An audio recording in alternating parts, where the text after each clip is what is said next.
Joe de pianiste. Fait que, ouais. Ben, je m'appelle Jonathan, mais mon nom d'artiste, ce serait Joe de pianiste. Joe de pianiste, que représente la musique pour toi? La musique représente pour moi une manière de m'exprimer, une manière de m'évader. Pour moi, la musique, c'est une passion. C'est une manière aussi de communiquer et aussi de comprendre des fois ce que je vis. Des fois, je ne suis pas en mesure de mettre des mots dessus, mais je suis capable de mettre de la musique dessus. Puis c'est quelque chose auquel je suis capable de trouver un certain refuge dedans. Alors, comment tu as commencé à jouer? J'ai commencé à jouer très tard, actually, à 16 ans. J'étais au cégep Maisonneuve, j'étudiais. Puis je marchais dans les couloirs, puis j'ai entendu du piano dans une salle. Là, j'étais quand même intrigué. J'étais comme on est au cégep, j'ai entendu du piano. Puis là, finalement, ça se ramassait que c'était une salle de musique. Fait que j'ai commencé à être intéressé. J'ai demandé comment on fait pour avoir accès. C'était comme 20 $ pour 2 sessions. Fait que je me suis inscrit. Puis il y avait plusieurs musiciens qui venaient de partout. Fait que c'était différent de la musique que j'avais souvent l'habitude d'entendre à l'église. Puis c'était plusieurs styles.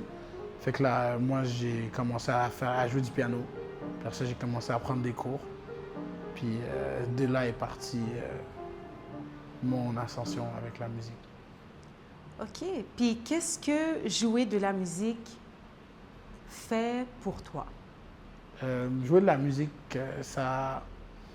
souvent, ça m'apaise dans les moments difficiles.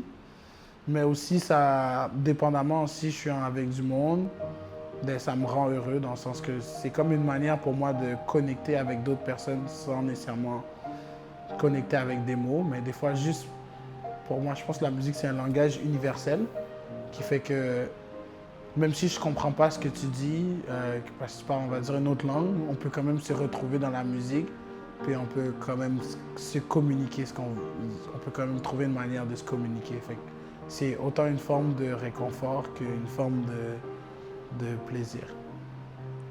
Et une question bonus, c'est quoi ton premier instrument? Mon premier instrument, c'était le piano. Actually, non. Ben oui, piano et orgue, c'est venu presque en même temps. Parce que dès que j'ai commencé à jouer le piano, j'ai directement commencé l'orgue en même temps. Fait que je dirais que c'est le piano et l'orgue. Et tu préfères lequel des deux? Il n'y a pas un préféré, chacun apporte un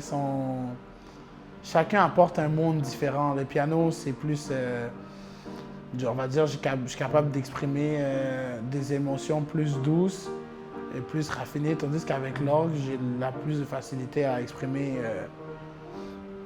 des émotions complexes, tendues, parce que tu as un son qui s'accumule, tu as la capacité d'avoir un son qui s'accumule, puis tu peux... l'orgue, c'est beaucoup un instrument.